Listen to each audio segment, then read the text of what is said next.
invito a que abramos nuestras Biblias en 1 Tesalonicenses. Vamos a retomar el tema donde venimos en un proceso, en una serie para entender y comprender la voluntad de Dios para nosotros como iglesia. El Señor tiene un propósito para nosotros como iglesia. Él nos da un modelo para ser una buena iglesia y Tesalonicenses es el modelo para ser una buena iglesia. Pero visto a través de los ojos de Pablo y de sus sentimientos, su parte emotiva, de lo que él viene hablando en el capítulo 2, versículo 17, y ahí arrancamos nuestra enseñanza o el proceso en este nuevo bloque de entender la parte práctica del amor. Y eso está, vamos hoy a ver con la voluntad del Señor, del capítulo 3, versículo 1 hasta el verso 8.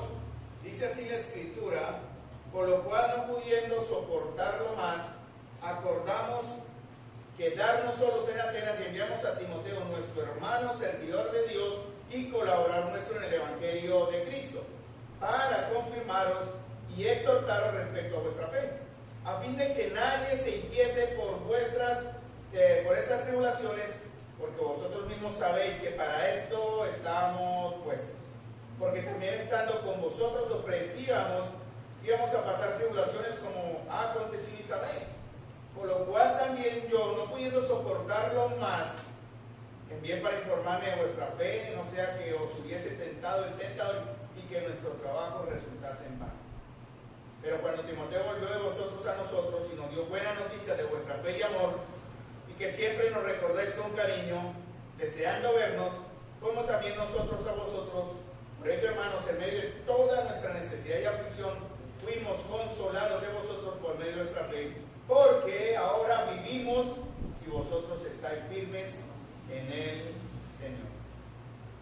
Hemos visto a través de los mensajes anteriores la parte emotiva o emocional del apóstol Pablo, el sentimiento del amor. Pablo nos está enseñando a través de lo que él ha sentido y siente por la iglesia en este momento, cómo debe ser el amor que nosotros debemos desarrollar y practicar. Un amor, hermanos, que ya ha sido implantado, un amor que ya ha sido puesto por nosotros. 1 Juan capítulo 4, versículo 7 dice: amados, amémonos unos a otros, porque el amor es de Dios. El verdadero amor viene de Dios. Todo aquel que ama, miren la condición para un examen espiritual correcto. Todo aquel que ama es nacido de Dios y conoce a Dios. Pablo expresa por medio de 3 palabras la profundidad de su amor para con sus hermanos, y el Espíritu Santo va a aprovechar esa parte emocional de Pablo, esos sentimientos que han nacido de que son sinceros, son honestos, son reales, son visibles, son comprobables, para enseñarnos algo. Recuerden que toda la Escritura es inspirada por Dios, hermano. Todo lo que está aquí, aunque aparentemente en su contexto es una carta a unos hermanos allá en una ciudad llamada, en una provincia llamada Tesalónica, y en realidad el Señor también nos quiere hoy enseñar cómo debemos practicar el verdadero amor. Entonces Pablo, en su parte sentimental, expresa emociones profundas, hermano, que reflejan, como dije anteriormente, un amor por Dios y su Espíritu, un amor puesto por Dios a través de su Espíritu, y que debe existir también, hermanos, entre nosotros como nacidos de Dios y conocidos por Dios. En el bosquejo que venimos estudiando, estamos viendo este proceso. Hemos visto lo que significa el deseo ardiente, el amor perfecto de Pablo, el que arde la profundidad de su ser. Él usa 3 palabras: los obstáculos al amor de Pablo. Créame, cuando uno quiere obedecer al Señor y empezar a amar de la manera correcta, porque el tema central es el amor, Satanás va a presentar obstáculos, va a traer de diferentes maneras, algunas no tan buenas, algunas buenas aparentemente, pero lo que impida de alguna forma mostrar ese amor implantado en nosotros, Satanás lo va a usar para beneficio de él y para desánimo a la iglesia. La esperanza, que fue lo tercero que vimos en el capítulo 2, versículo 17 hasta el final, en este caso hasta el verso 20, tiene que ver con la esperanza que motiva el amor de Pablo. Entonces Pablo nos está enseñando a través de lo que él está sintiendo, el Espíritu Santo lo aprovecha, cómo es el amor. El amor verdadero, hermanos. Recuerden, el amor es de Dios. Hermanos, nosotros sabemos que el corazón es engañoso y perverso. Todos nuestros sentimientos naturales son por sí, per se, por causa de nuestra condición, son depravados, engañosos. Y el amor humano que el Señor ha puesto en nosotros, el ágape, el amor estorge, el amor fileo y el amor eros son por naturaleza sucios y son por naturaleza contaminados por el pecado. Y muchas de nuestras emociones son pasajeras y nuestros sentimientos no son permanentes, pero Dios ha puesto en nosotros el verdadero amor. Por eso dice, todo aquel que ama es nacido de Dios, porque el amor, el verdadero amor, el amor ágape, que es el que habla acá en 1 Juan 4:7, viene del cielo y ha sido puesto en nosotros. No nace con nosotros, ha sido puesto por Dios cuando hemos nacido de nuevo por medio de Jesús. Entonces, este sublime sentimiento, el amor ágape, no estoy hablando del amor humano, ni el eros, el de la sexualidad, ni el ágape, ni el fileo, el del amigo que se quiere y todo, que es muy natural en el hombre, o el amor estorge que podemos tener entre compañeros, no. Esos son amores que vienen con nosotros, pero están contaminados, hermanos, por el pecado. Engañoso es el corazón y perverso. Sin embargo, el Señor ahora va a santificar este amor nuevo que ha sido entregado por nosotros. Cuando nacimos de nuevo, nos va a santificar, purificar y dignificar la manera en que amamos, y se le llama el amor fraternal. Vamos a ver algo de eso también. Entonces, Pablo sentía la separación de la iglesia y de la comunión como el dolor impuesto. Eso lo vimos en los primeros Tesalonicenses 2:17, ¿no? El dolor impuesto por una repentina y dolorosa orfandad, una separación dolorosa. Estamos tratando de entender, y lo entendemos, aquellos que han sufrido pérdida, el dolor que puede estar pasando. Creo que se llama Diana, la esposa de Giovanni, el pariente de Francisco, y los hermanos oraban que él partió de la presencia del Señor. No lo sabemos, hermano.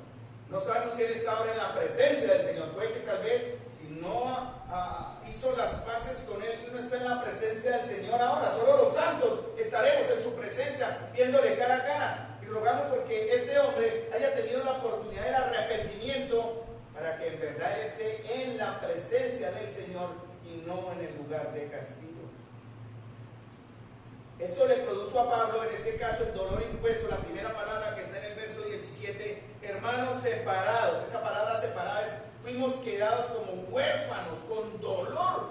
Y esto le produjo a él una gran ansiedad. Dice, de vista, pero no de corazón. Tanto más procuramos. Esa palabra procurar es ansia, ¿verdad? Un deseo que él quería cambiar. Por eso en la siguiente parte del verso 17 dice, con mucho deseo ver vuestro rostro. La palabra procurar significa algo que siento, pero que yo voy a hacer lo imposible para cambiar.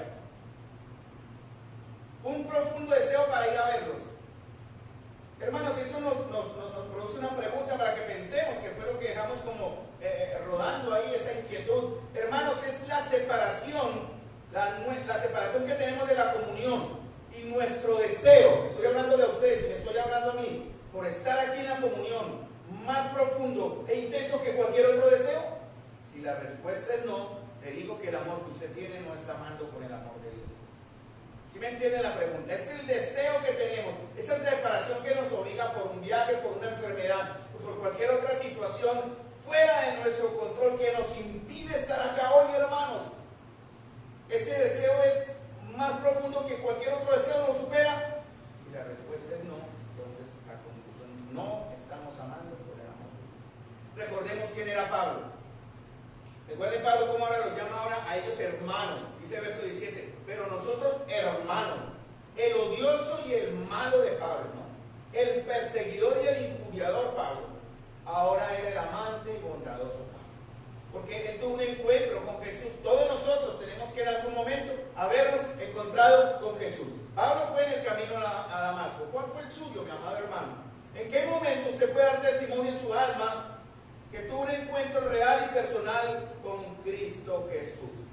Ese encuentro que cada uno de nosotros hemos tenido con diferentes nombres y en diferentes circunstancias tiene que habernos cambiado definitivamente. Pablo lo menciona más adelante en 2 Corintios capítulo 5. De modo que si alguno está en Cristo, nueva criatura es. ¿Cierto? Las cosas viejas pasaron, he aquí todas son hechas nuevas. Y él, antes de llegar a ese verso, él dice otra verdad.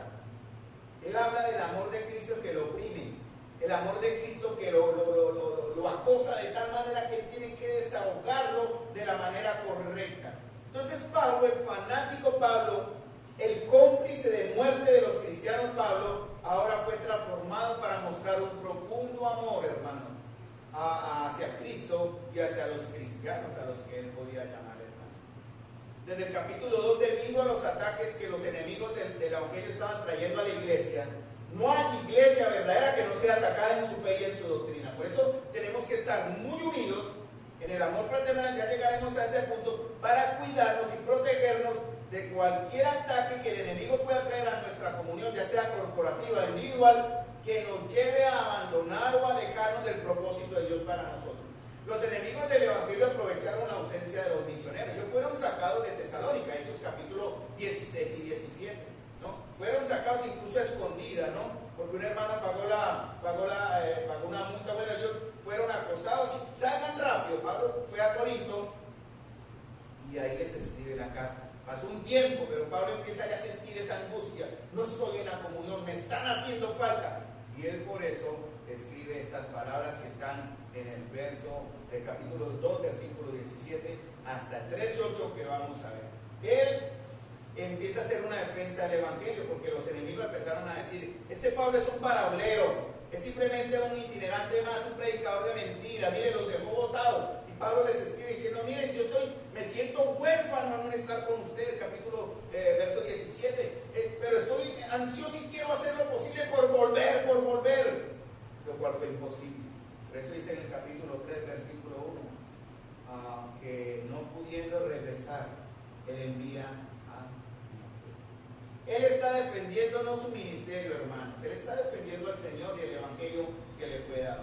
Y él confiesa su angustia por estar lejos de la comunión. Hermanos, si usted no siente angustia, si no sentimos angustia y dolor por no estar acá reunidos, hermanos, hagamos una revisión a nuestra fe y lo que estamos creyendo. Esto está en la palabra de Dios, no estoy inventando, ni estoy usando demagogia ni filosofía, sino la verdad de Dios. Porque recuerden, el Señor está en medio de este candelero llamado Santa María.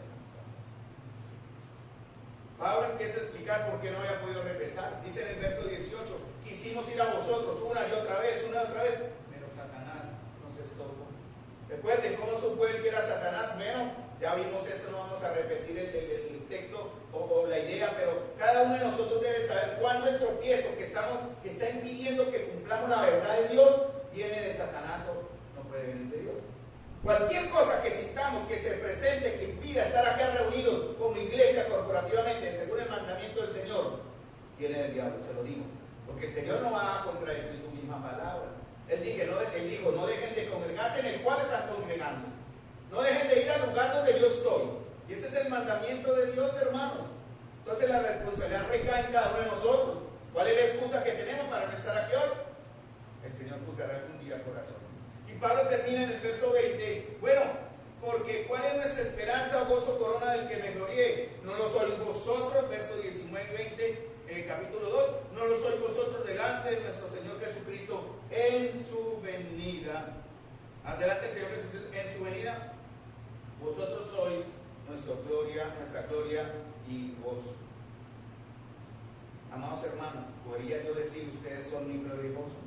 Podría el hermano que está aquí a este lado decir del otro hermano, usted mi amado es mi gloria y gozo. Podemos en verdad cada uno de nosotros mirarnos y decir, ustedes son nuestro gozo, nuestra corona y nuestra esperanza en el día del Señor. ¿Por qué podemos decir eso? Porque tenemos que estar involucrados en el cuidado unos a otros, para que podamos en verdad impedir o evitar que los estorbos de Satanás no nos dejen cumplir la voluntad de Dios. Entonces, hermano, miren, lo que quiero llegar también al punto es el siguiente: el mismo poder. Algunos dirán, bueno, eso solo es de Pablo. Pablo era súper especial. No era tan especial Pablo. Pablo fue el gran maestro y el gran enviado del Señor, pero Pablo luchaba. Era un hombre cargado de dolor y también de enfermedades. Él habla, ¿no? Le he rogado al Señor, quite de mí el aguijón, y el Señor dijo, no se lo quito, porque mi poder se perfecciona en la debilidad. Pero quiero decirles, hermanos, que el mismo poder que actuó en Pablo para convertirlo de perseguidor a apóstol de los gentiles, es el mismo poder que está actuando y actúa en nosotros los creyentes, para llevarnos de ser incrédulos a ser ahora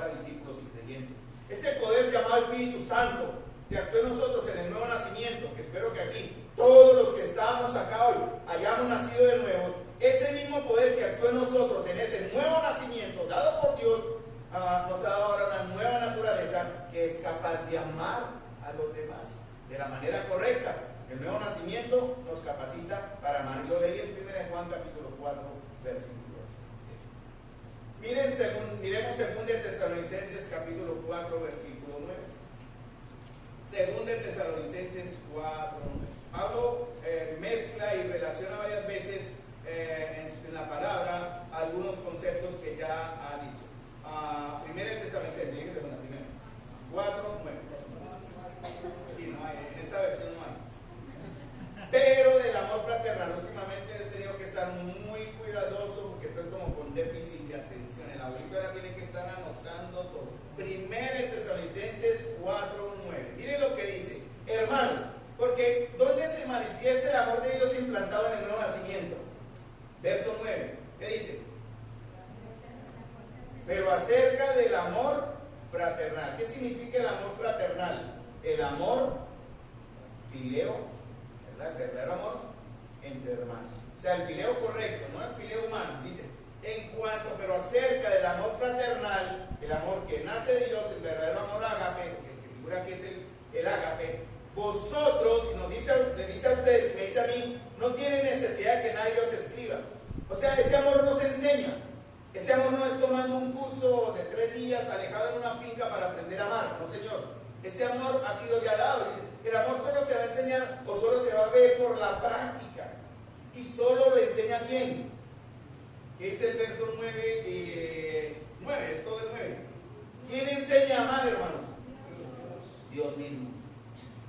Dios mismo nos va y nos está enseñando a amar. Eso no se enseña porque se haga un curso de Maús o porque se haga 3 años de teología. Ya puedo amar, no, hermano. Es un amor que tendrá, que ha sido puesto y que Dios nos va a llevar a practicar para enseñarnos a amar. Miren lo que dice el siguiente, la parte del verso. Porque vosotros mismos habéis, la palabra habéis, porque nadie nos va a enseñar. Nosotros hemos ya sido enseñados, hemos aprendido por aquel que nos dio algo nuevo para poder practicar. ¿Habéis sido enseñados por quién? Por Dios. ¿A qué? ¿A qué nos enseña el Señor? Bueno, si no nos estamos amando los unos a los otros, ¿qué significa? Que no hemos sido enseñados por Dios. Vayamos un poquito atrás. Si no estamos amando los unos a los otros, significa que no hemos enseñados por Dios, y más atrás sería que no tenemos el amor de Dios, y por tanto, si no tenemos el amor de Dios, no somos de Dios. Esa es la conclusión real. Para una advertencia para todos nosotros. ¿Cómo hemos sido enseñados a amar por Dios, hermanos amados? ¿Cómo? A través del ejemplo de Cristo. Por ejemplo, Juan 13 dice, un mandamiento nuevo os doy, que os améis unos a otros como yo os he amado. ¿Cómo hemos sido enseñados a amar a Dios? Por la acción del Espíritu Santo. Romanos 5:5. El amor de Dios ha sido derramado pasa el límite, se desborda en nuestros corazones por el Espíritu Santo que nos puede dar. ¿Cómo hemos sido enseñados a amar? Por medio de su palabra. 1 Pedro 1, 22 y 23. Habiendo purificado vuestras almas por la obediencia a la verdad, mediante el Espíritu, para el amor fraternal no fingido. Amaos unos a otros entrañablemente. O sea, el Señor nos salvó para amar, hermanos. Un aspecto de la salvación es podernos amar. Y el amar de la manera correcta. Y obviamente está el mandamiento que el Señor dice, ¿no? Mateo 22, ¿no? Amarás al Señor tu Dios con todo tu corazón, con toda tu alma, con toda tu mente, y ahí y a tu prójimo también, como a ti mismo. Ese es el mandamiento que el Señor nos da. Entonces, hermanos, de parte nuestra, nuestro amar o nuestro amor debe estar manifestado o manifestándose también de parte de los que guían o llevan a la iglesia. Pablo lo enseña acá en el capítulo 3 también, en el capítulo 2, versículo 9 en adelante, del amor y el cuidado pastoral como ancianos a cada uno de ustedes. Esa también es tarea nuestra, ¿no? Y de parte de los creyentes, de todos ustedes, en el cuidado y respeto y obediencia y en su oración y compromiso, apoyo hacia sus líderes, pero también entre los creyentes unos a otros. 1 Pedro 1:22 lo acabé de leer y miren lo que dice, y pueden ir al texto, vamos a ir a ese texto que lo tengo acá para enseñar algo rápido. 1 Pedro 1:22, porque Pedro y Juan mencionan también lo que Pablo está enseñando aquí en Tesalonicenses. unos a otros. Primero Pedro, yo la tengo en la nueva versión latinoamericana, pero voy a abrir aquí mi Reina Valera, pero si hay alguna diferencia en palabritas, no se preocupen, es el mismo, no cambia el sentido para nada. Primero Pedro, capítulo 1, versículo 20. Mire lo que dice. Coloqué primero el aspecto del verbo principal o la acción principal, o sea, se invierte aquí en la corrección gramática. Ahí dice así: amaos unos a otros. O sea, debe haber una reciprocidad, ¿cierto? Porque dice, ámense a sí mismos. No, eso se llama como egoísmo. Dice, amémonos unos a otros. ¿Cómo debemos amarnos? O sea, el alcance tiene que ser hacia el más cercano. El alcance para amar no es al más lejos, es al más cercano. Y vuelvo a la misma dinámica. ¿Quién tiene más cercano usted? En el caso del hogar, a la esposa. En el caso de la iglesia, ¿a quién? ¿A quién tiene? ¿Pero a quién tiene usted? Ejemplar, dando el ejemplo ahora, Silvia, ¿a quién tiene usted más cerca?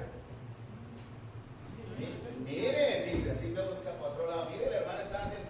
Al que está al lado suyo, hermanos. Claro, en la generalidad podemos tener a alguien más afín, pero al que está cerca de usted. Entonces, ese es el alcance del amor. Dice, amaos unos a otros. ¿De qué manera? Porque hay una profundidad. Entrañablemente. ¿Saben qué significa la palabra entrañablemente? Intensamente, desde adentro, fervientemente. Pero hay una condición que usted debe tener que amados entrañablemente. ¿Qué? Vean el texto. De corazón puro, hermanos. ¿Tiene usted un corazón puro? ¿Cómo sabemos que tiene un corazón puro? Cantamos un himno que decía, dame un nuevo corazón. ¿Les ha entregado el Señor un nuevo corazón? Pregunto, a mí me preguntan, Carlos, ¿le he entregado al Señor un nuevo corazón? Yo digo, sí, amén, yo lo sé, lo estoy empezando, lo estoy viviendo, estoy aprendiendo, estoy madurando, pero yo puedo dar testimonio, el Señor a mí sí me dio un nuevo corazón. ¿Le da un nuevo corazón a ustedes? Entonces dice, amaos entrañablemente de corazón puro, que nuestro corazón debe ser puro. Ahora, ¿cuál es la condición? ¿Cuál es la causa? Perdón, ¿por qué razón? Ahora volvamos al principio del verso. Dice, habiendo purificado, ¿qué? Vuestras almas por la obediencia a la verdad. O sea, la razón o la causa de que podamos amar fue que fuimos purificados por obedecer la verdad. ¿Cuál es la verdad? La palabra de Dios. ¿Cuál es la verdad? Cristo es la verdad, ¿no? Habiendo oído la verdad y el evangelio de nuestra salvación, fuiste sellados con el Espíritu Santo de la promesa. Efesios capítulo 1, versículo 13, versículo 14. Hermanos, como hemos sido ya purificados, podemos entonces amarnos entrañablemente de corazón puro. Por la obediencia a la verdad, pero hay un medio, no es por medio de la iglesia que amamos, no es por medio de estar en un grupo élite de líderes o pastores o ministerios, eso no nos enseña a amar, es por medio de quién, el Espíritu, ¿cierto? ¿Lo ven ahí? Por la obediencia a la verdad mediante el Espíritu. ¿Cuál es la razón entonces? ¿Cuál es el propósito de esto? ¿Cuál es el final del verso, hermanos? ¿Para qué, habiendo sido purificados nuestras almas por obedecer la verdad, nos debemos amar entrañablemente de corazón puro? ¿Para qué? Para el amor, que dice ahí, hermanos, en el texto, verso 22, mediante el Espíritu. Hay que entender la gramática, amados, para eso entendemos el español. El para es una razón, ¿para qué? Para el amor fraternal, ahí lo está leyendo, no fingido. Por eso se invierte, la oración principal es la que sigue en adelante. Dice, amados unos a otros entrañablemente. ¿Por qué nos podemos amar? Porque hemos sido purificados por obedecer la verdad. ¿Y por qué pasó todo eso? Porque el Espíritu nos quiere que nosotros amemos como de esta manera para tener el amor fraternal no fingido. El para. El con habla del lado, el en habla de seguridad, el para es la razón, hermanos. Por eso fuimos salvos, hermanos, para amarnos con el amor fraternal no fingido, porque tenemos ahora un corazón puro, habiendo obedecido la verdad que trae la palabra de Dios. Y todo eso lo hace el Espíritu Santo. Por eso en 2 Corintios Pablo habla, habiendo entendido esto, miren lo que dice, y eso lo enseñó Alberto. y lo hemos enseñado también. ¿A qué no irán ustedes? La palabra de Dios dice, pues el amor de Cristo nos apremia o nos constriñe, 2 Corintios dice, nos presiona, porque yo llegué a esta conclusión, que uno, Cristo murió por todos, y por consiguiente todos murieron. ¿Quiénes son todos esos todos que están en 2 Corintios? Que Pablo menciona acá. Me pueden seguir en 2 Corintios 5 a 17 para que sepan que ahí está la escritura. ¿Quiénes son esos todos? Dice, todos aquellos que hemos creído. Y Cristo por todos murió, pero solo va a ser efectiva su vida y su salvación para aquel que cree, porque estamos ya muertos. Por eso Pablo dice, para que los que viven, por eso empecé al principio, rogamos, esperamos que estos momentos cruciales tan importantes en la vida de Giovanni o en la vida de Esteban les sirvan para ponerse a cuentas con el Señor, para que ellos vivan ahora no mueran después, Cristo. Para que los que viven, miren la razón del por qué el amor de Cristo nos acosa. Hermano, ¿lo acosa el amor de Cristo? ¿Lo angustia el amor de Cristo, hermano? ¿Le da orfandad y dolor el amor de Cristo no poderlo vivir entre nosotros? Y miren lo que dice, para que los que viven ya no vivan para sí, sino para aquel que murió y resucitó por ellos.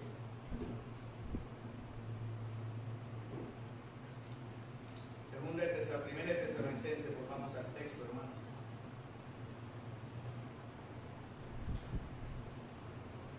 Capítulo 3.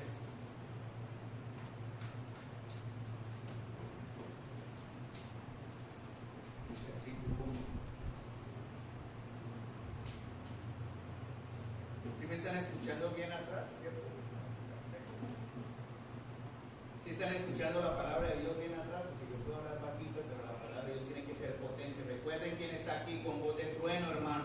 Quién está hablando duro a través de la palabra. Yo puedo alzar mi voz y gritar fuerte, pero eso no va a cambiar sus corazones si ustedes no escuchan la voz del que está hablando hoy acá, hermano. Y esa es mi oración cada día. Señor, que tu pueblo escuche tu voz, ya sea plausible, Señor, en el viento como lo escuchó Elías, o la voz recia, la voz de trueno que nos dice arrepintámonos, si en verdad estamos andando de la manera incorrecta. Por eso Pablo dice aquí en 1 Tesalonicenses capítulo 3, por eso aquí empezamos, mira, aquí está los puntos que vamos a ver en este próximo domingo, ahora hasta donde lleguemos. Dice, por lo cual, Pablo dice, como ustedes son mi gloria y mi corona, él dice, entonces, como ustedes son mi cosa, mi gloria y mi gozo, verso 20, capítulo 2, yo no pude soportarlo más, acordamos. Él no dice acordé, acordamos. ¿Con quién acordó él? ¿Con quién acordó él? Pablo habla en nombre de otros dos más. Pablo era un hombre que trabaja en equipo. Pablo nunca trabajó solo, hermanos. La vida de iglesia no es individual, es de trabajar en grupo, de trabajar en unión. Y Pablo acordó con Silas y con Timoteo mismo. Pensamos que era mejor quedarnos solos en Atenas, porque él estaba en una situación también de posible dolencia, pero también enseñando la verdad. Él tenía su obra que hacer en Atenas antes de bajar a Corinto. Él estaba en Corinto, perdón, y después bajó a Atenas. Y él, no pudiendo soportarlo más, dijo, mejor quedarnos solo en Atenas, y mandamos a Timoteo. Y no envió a cualquiera, hermano. Recuerden quién era Timoteo. No, él fue reclutado unos meses atrás, ¿se acuerdan? Hechos 16. Un joven como algunos de ustedes que son jóvenes, entre 30 y 40 años, 20, 40 años, jóvenes.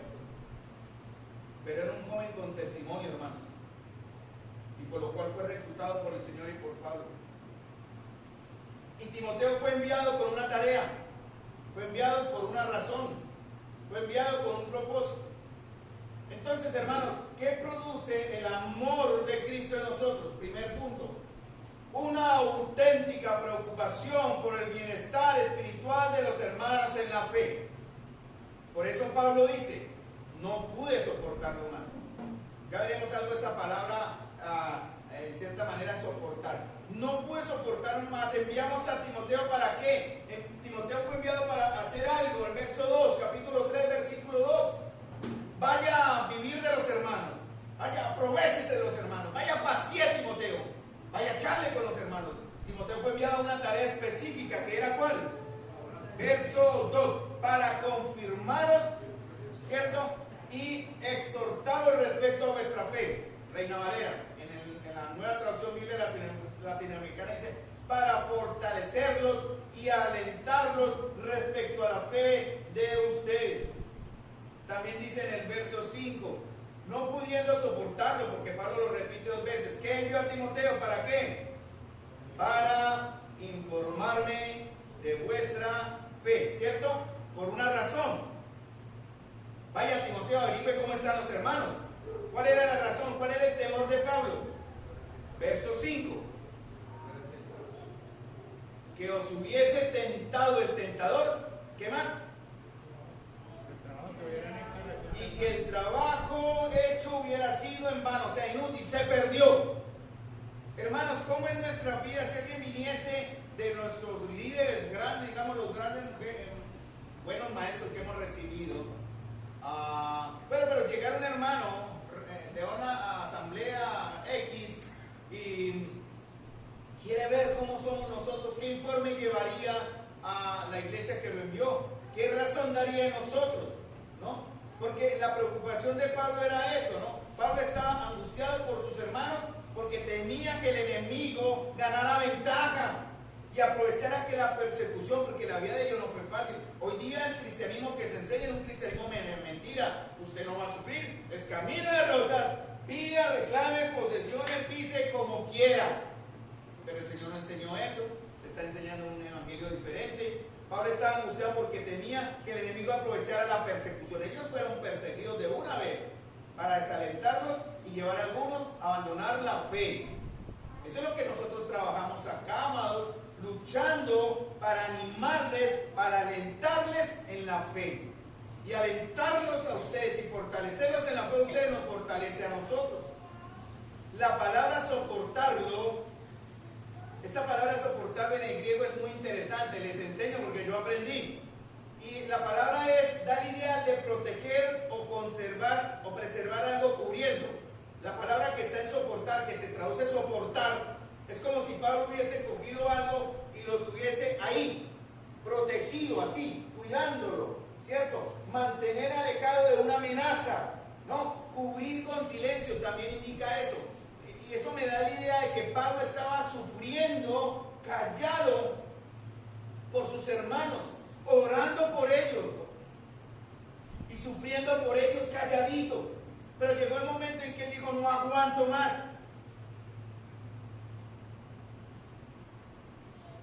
Él estuvo muchas veces tratando de ir de mente.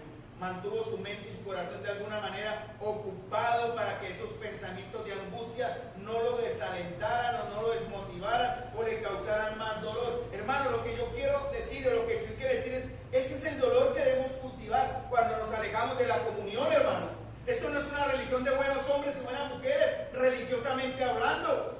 No estamos aquí reunidos para cantar lindo, tomarnos el tintico. Hermanos, en el descanso, yo digo, y lo digo como ejemplo, no como crítica, no deberíamos estar hablando allá, sino aquí orando.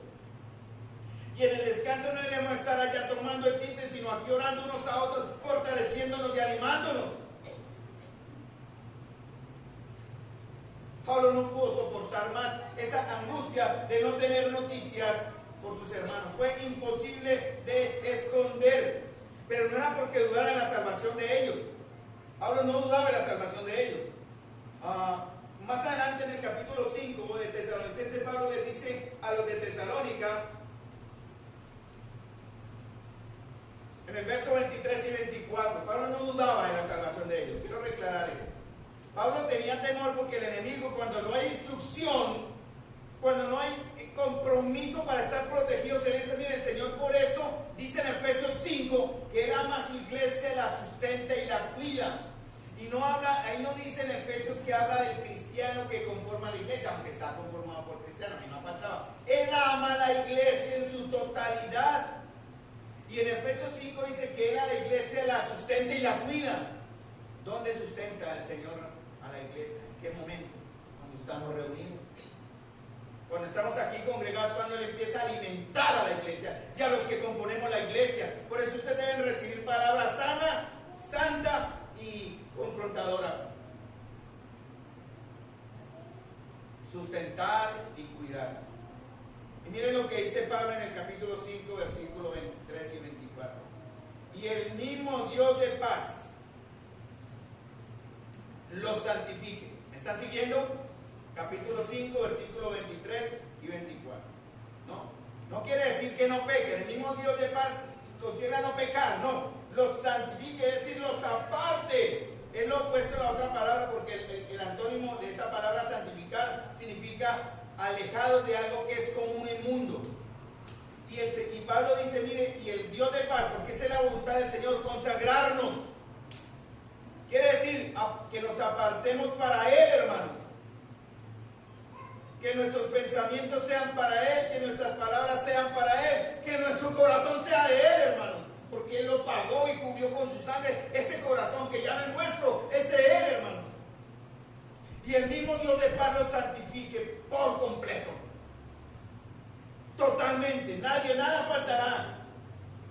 Y que todo el ser de ustedes, ¿cuál es? Espíritu, alma y cuerpo sea que guardado, ¿cierto? Dice en Reina Valera, ¿no? Sea guardado irreprensible. En la otra versión sea preservado, sin falta, sin defecto, sin culpa. ¿Cuándo va a ser visto eso, hermanos? ¿En qué momento? ¿Qué dice en el verso 24, 23 y 24? Sea guardado irreprensible en la venida. No, para la venida. Hermanos, cuando el Señor venga, se cumple los Efesios 5. Él se presentará a sí mismo. Cuando Él venga en gloria a recogernos a una iglesia sin mancha y sin arruga. Eso debemos ser nosotros. Pura y perfecta, irreprensible para su venida. Él nos está guardando para su venida. La gran pregunta es, ¿nos estamos dejando guardar? En verdad estamos dando todo de nosotros para en que en verdad el Señor cumpla el que comenzó en nosotros la buena obra, la va a perfeccionar, guste o no guste. Algunos quieren ser preservados con dolor, bien, tienten a Dios. Yo quiero ser preservado sin dolor, por eso obedezco. Aunque no puedo evitar que lleguen las pruebas y las situaciones, ¿cierto? Y en ese momento, cuando eso llegue, es donde debemos contar con nuestros hermanos.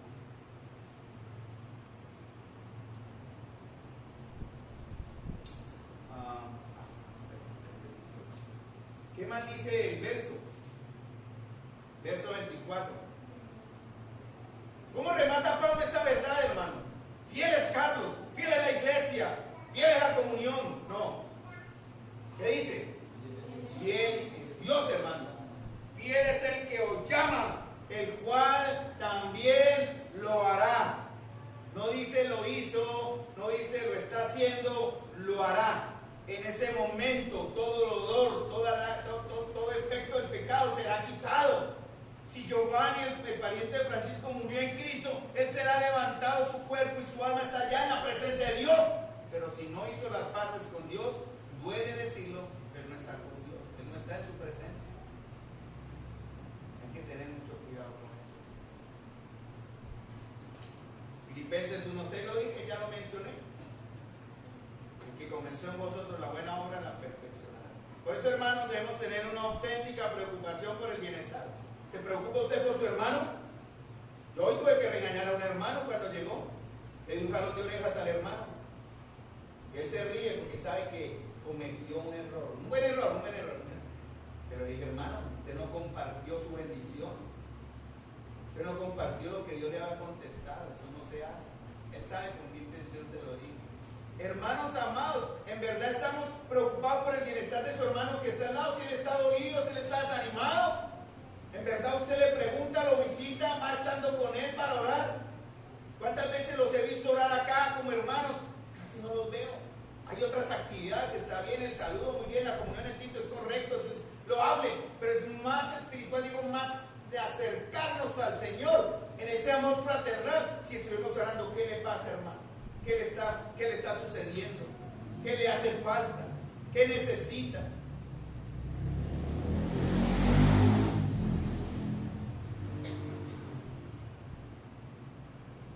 Pablo no dudaba de la salvación de estos hermanos.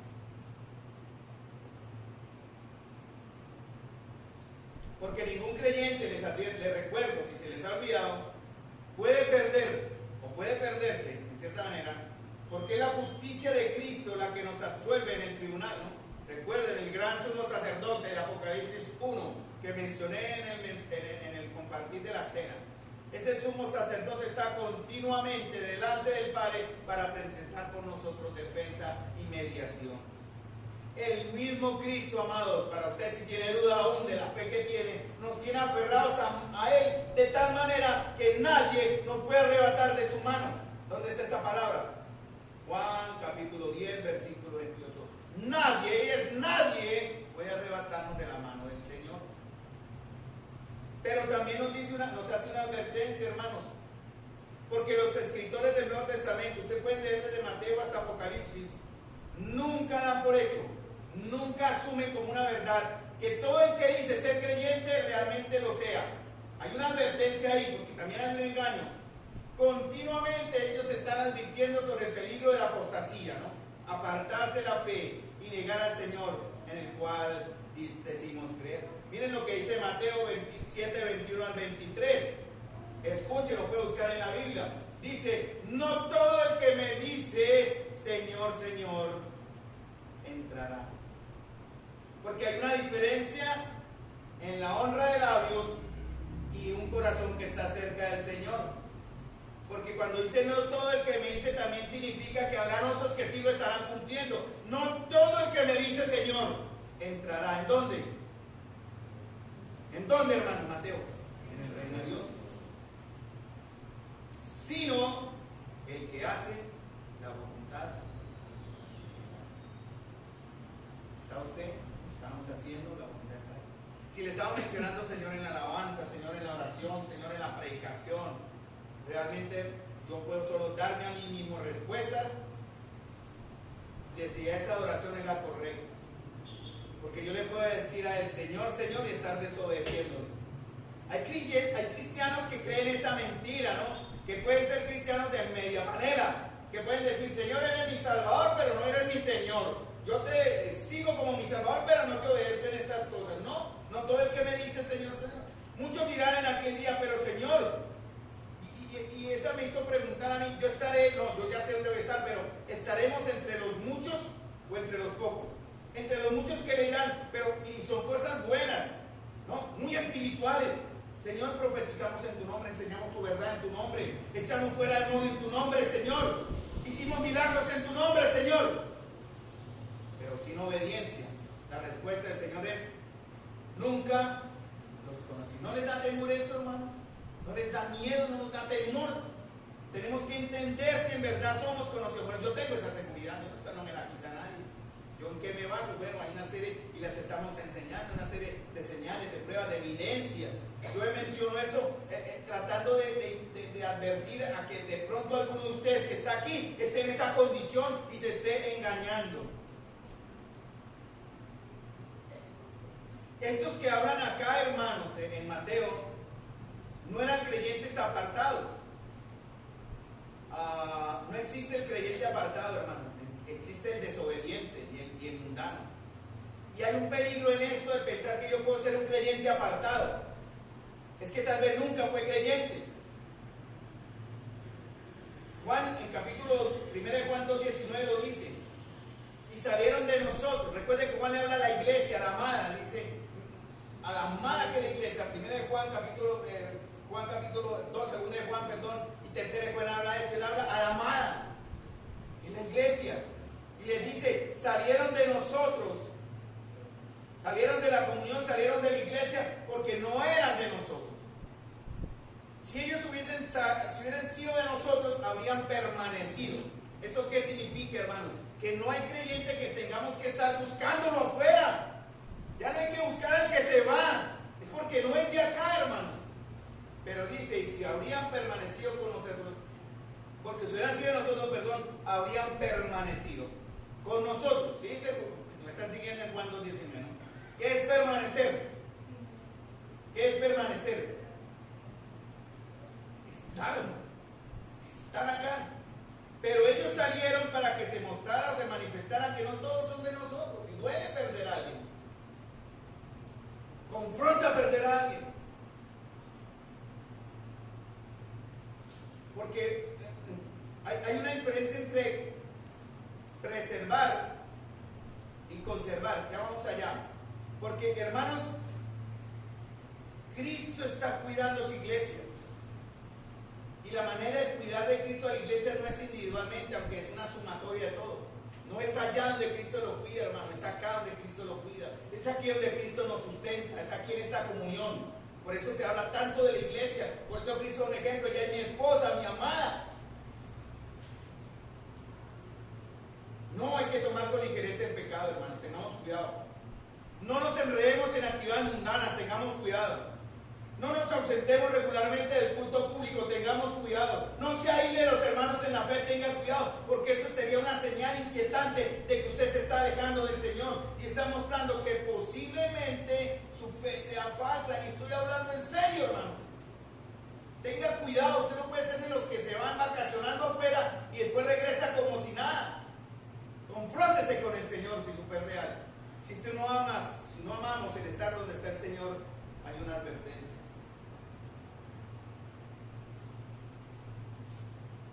¿Quién nos preserva hasta el fin, hermanos? ¿Quién nos preserva? El Señor, ¿cierto? Y la única forma de saber que Dios nos está preservando es si nosotros estamos perseverando. Está muy relacionado.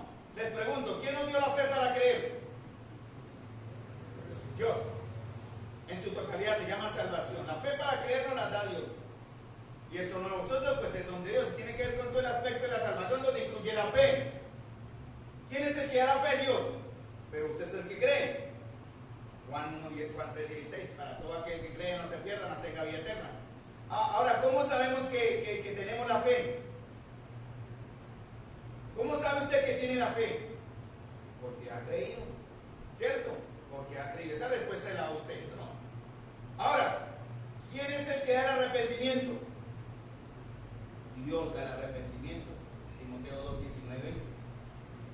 ¿Cómo sé que Dios me ha dado el arrepentimiento? Ahora, vuelvo a preguntar, que parece que son palabras nuevas para usted. ¿Quién da el arrepentimiento? Vuelvo a preguntar, según la palabra de Dios. Dios. ¿Cómo sé que Dios me ha dado el arrepentimiento? Porque nos estamos arrepintiendo. No se puede tolerar el pecado, hermanos. Debemos estar en una práctica continua de cambiando de direcciones. ¿Cómo sé que Dios nos está preservando para salvación? Porque estamos perseverando, que es diferente. ¿Cómo sabemos que estamos perseverando, hermanos? Porque estamos aquí, porque amamos el estar aquí, porque hacemos lo posible por estar aquí. Eso es verdad de la palabra, mis amados. La preservación de Dios nos lleva a perseverar, de manera que la salvación es segura, absolutamente segura, completamente segura para el que la tiene. No se olvide, tranquilo. Pero usted se va a probar a sí mismo. ¿Cómo sé yo que soy salvo? Porque amo el estar acá. Y cuando digo estar acá es en la comunión. Porque puede estar en otra comunión perfecta. No estoy hablando del lugar físico, la comunión con los santos, donde el Señor, el anciano de días, que hablamos en Apocalipsis 1, Él está presente ahí, el que se mueve en medio de los 7 candeleros. Ahora, hermanos, ¿qué usa el Señor para preservarnos? Porque el Señor tiene su manera.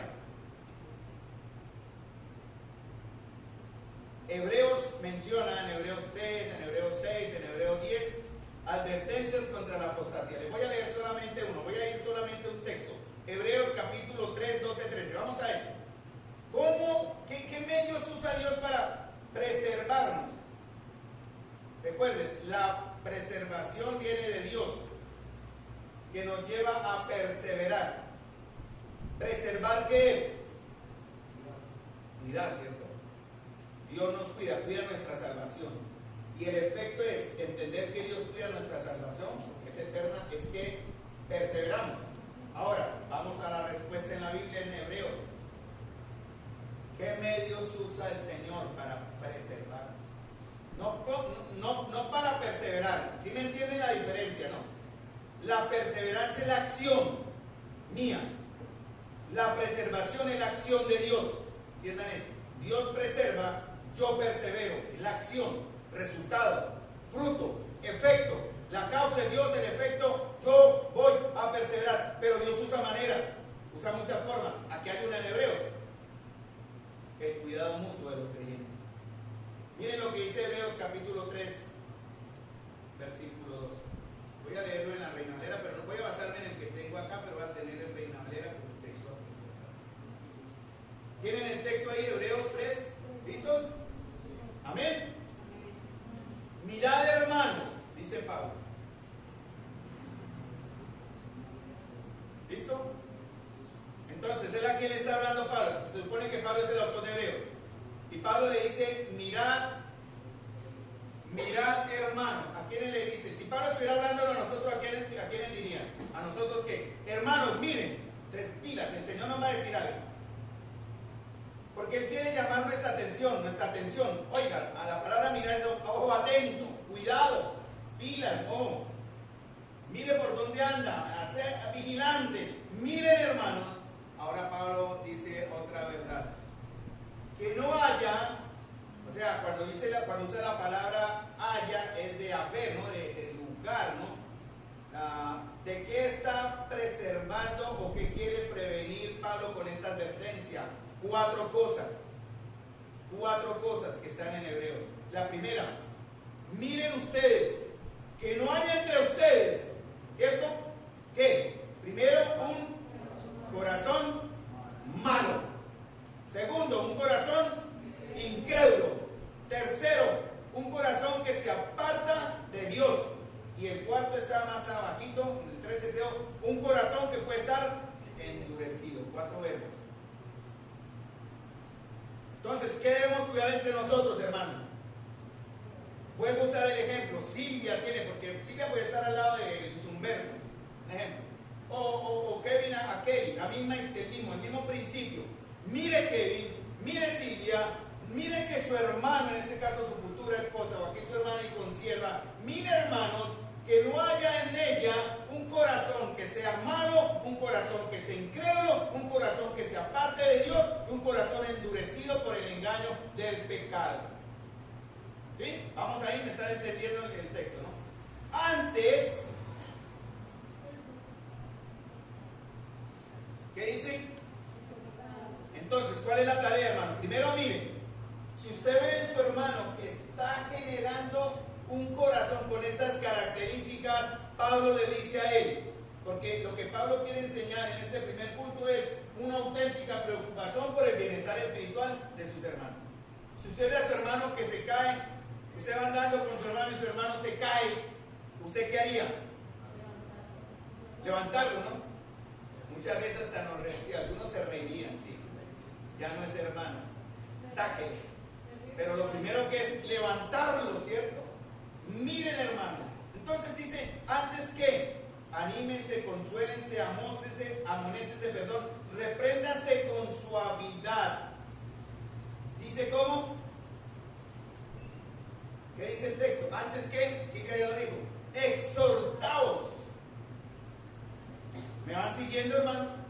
Ahora, primero mirar, para que no haya un corazón malo, un corazón incrédulo, un corazón apartado de Dios, porque es peligroso apartar de Dios, y un corazón endurecido del Señor, entonces nos vamos a exhortar. ¿Cómo? Unos a otros. ¿Cuándo se hace esto, hermanos? Cada día, pero también, ¿dónde más? En la congregación. Yo no puedo exhortar a que no es de mi iglesia. Es inútil. No podemos pastorear a los que no son de acá. Pero sí estamos llamados a pastorearnos los unos a los otros. ¿Cierto? Cada día. Dios significa es, bueno hermanos, hoy domingo nos vemos el jueves. Seguimos animando el jueves. Bueno hermanos, nos vemos el sábado. Bueno hermanos, nos vemos el domingo, pero ¿qué pasa el lunes, el martes y el viernes? Cada día. Dios significa, hermanos, estar continuamente llamando, estar continuamente mirando, estar continuamente visitándonos, hermanos, para exhortarnos, animarnos, amonestarnos y suavemente reprendernos a que no tengamos un corazón malo, un corazón incrédulo, un corazón apartado y un corazón endurecido del Señor. Los unos a los otros cada día.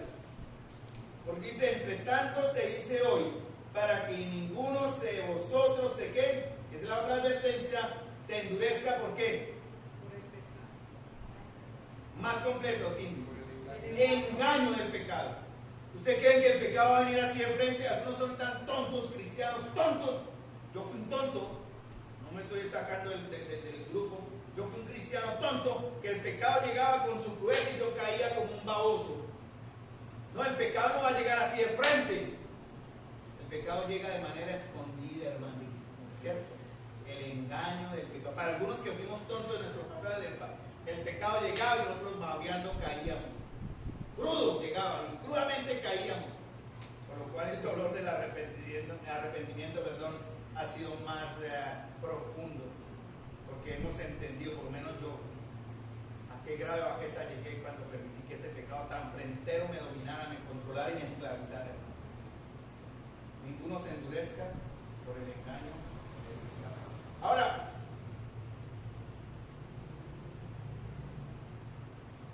¿cómo dice en el verso 13? Yo voy a terminar. En el verso 12, miren qué. ¿Cómo comienza? Miren, hermanos, ¿cierto? ¿Dice ancianos? No. ¿Dicen líderes? No. ¿Dicen pastores? No. ¿Dicen hermanos? O sea, nos toca a todos. Los líderes no somos los únicos que tenemos esta responsabilidad de velar por los demás, hermanos. Pablo exhorta más adelante a reconocer, en Hebreos también lo dice, en Hebreos capítulo 10 creo, o 12, pero voy a leer el que está en el contexto de Tesalonicenses, está en el mismo, era el mismo principio. Pablo exhorta a reconocer, la iglesia debe reconocer a los que trabajan, a los que presiden y a los que los amonestan.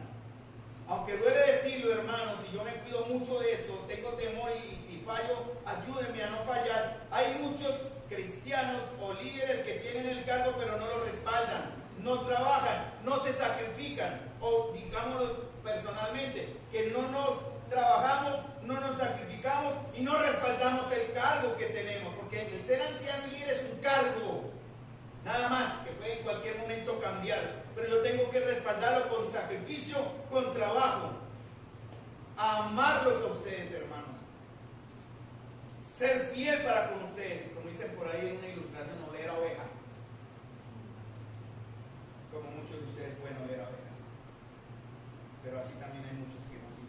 Primera Tesalonicenses 5:12 para terminar en este primer punto.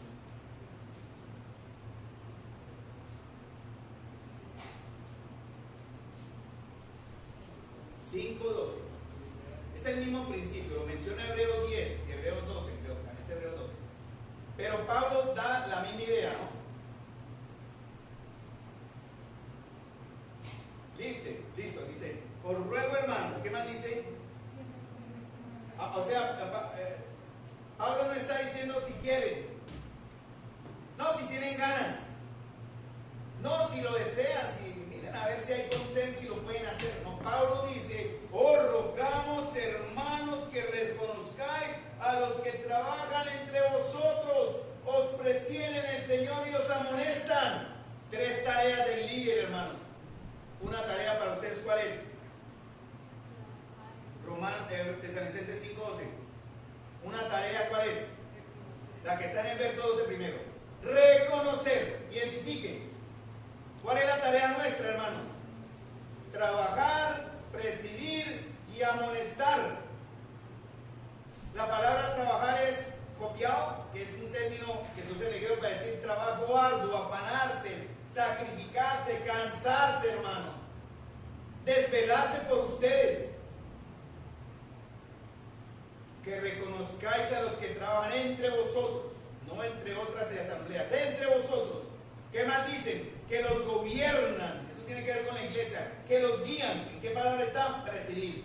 ¿En qué momento? ¿En qué estado? En el Señor. No es presidir de acuerdo a mi sabiduría o a lo que sea, no, es en el Señor. Pero también advertir y poner en la mente, eso se llama amonestar, perdón. Y la tarea de los cristianos es que reconozcan, ¿y qué más? Verso 13.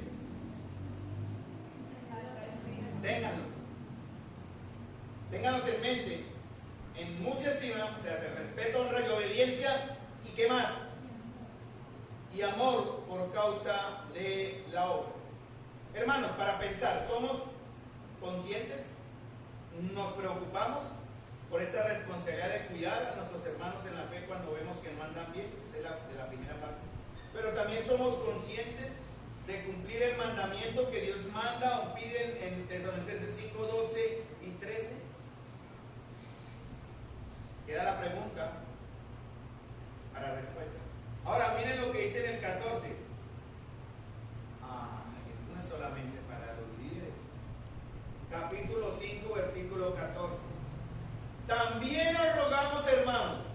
Esto no es solamente. Les ruego que miren a sus líderes, miren a sus pastores, reconózcanlos a los que cumplen esta labor.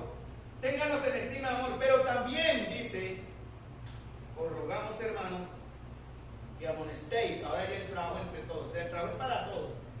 Que amonestéis a los ociosos, a los que son indisciplinados y perezosos. Que alentéis a los de poco ánimo, a los que están desalentados. Que sostengáis a los débiles y que seáis pacientes para con todos. Entonces hay una tarea doble, ¿no?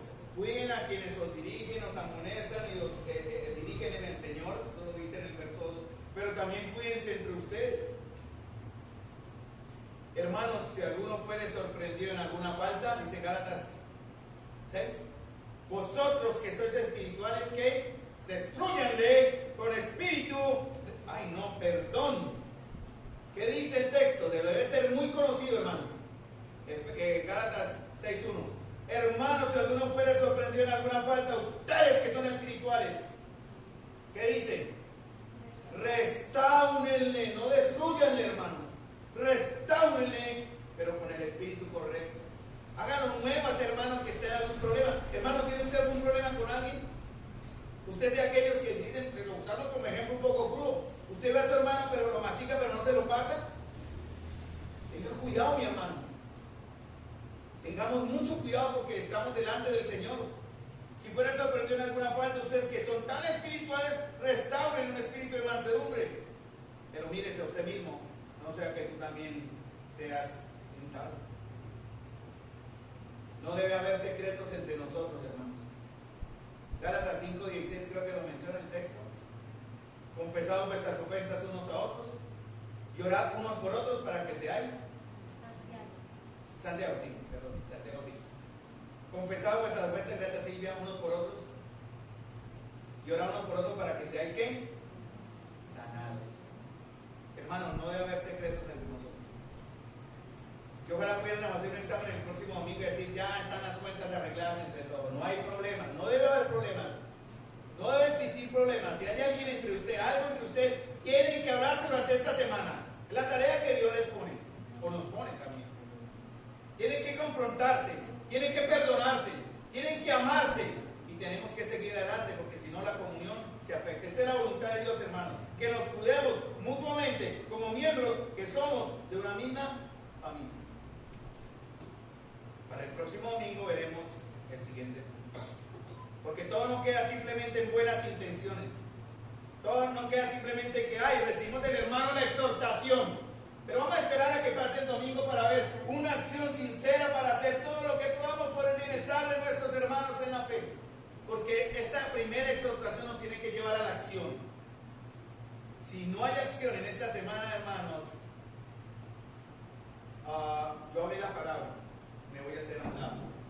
El Señor ha hablado la palabra, Él se hace a un lado, pero el juicio lo llevarán ustedes si no obedecemos. O lo llevaremos nosotros si no obedecemos. Que de aquí al domingo no haya nada, ningún disturbio, ninguna acción, nada. Que puedan de verdad, podamos vernos. Ese espíritu se va a sentir, hermano. Una iglesia espiritual se ve. Una iglesia carnal también se ve. Porque eso se ve en el trato los unos a los otros. Que este próximo domingo, si hay algo, toda esa hipótesis, puede que sí, puede que no. Ojalá no. Pero si hay algo, hermano, en el amor del Señor, le exhorto, le amonesto, le animo a que arregle con su hermano. Mastique y páseselo. Pero amén. Esa es la tarea de Señor. Para poder de verdad accionar, una acción sincera, para hacer todo lo que podamos. Léanse el verso 1 y 2, de también, 3 al 6, de 1 Tesalonicenses 3, porque es hasta el 9. Vimos los dos primeros. 1 y 2. Vamos a ver el próximo domingo 3 al 6. Porque Porque hermanos, amar no es fácil, tiene un costo. A veces duele más que satisfacción. Pero el amor, o sea, lo que quiero decir es que, hermanos, no hay amor barato. No hay amor fácil. Recuerden al Señor cómo fue su amor. No fue fácil para Él entregarse. Padre Celestial,